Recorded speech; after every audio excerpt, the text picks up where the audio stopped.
dilberim. Açtım sana kandım benim, sen tan oldun dilberim.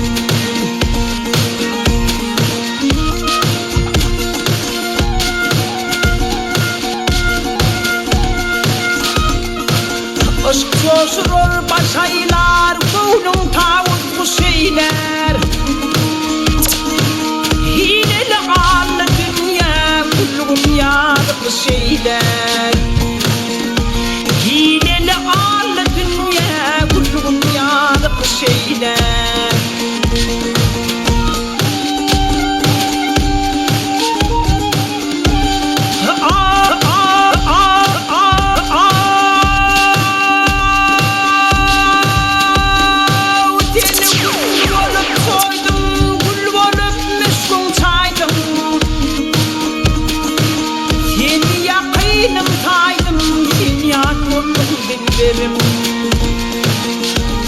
Seni yakınım saydım, sen yanımdan vurdun dilberim.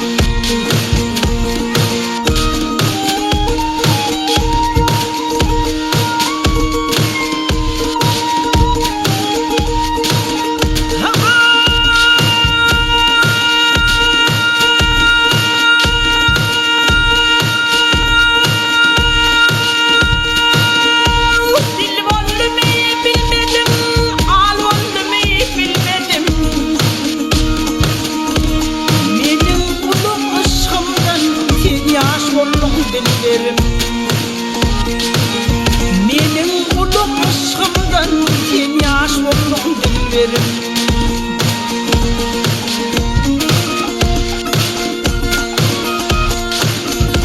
Kara gözlü ateş yar, yürek yanıyor tutuşuyor.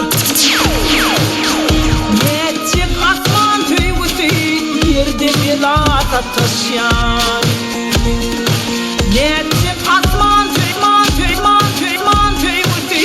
yerde belata taşıyor.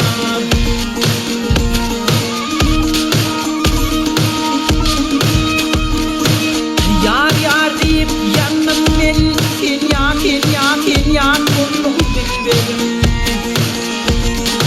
Yalnız ön baktım sen yan buldum dilberim.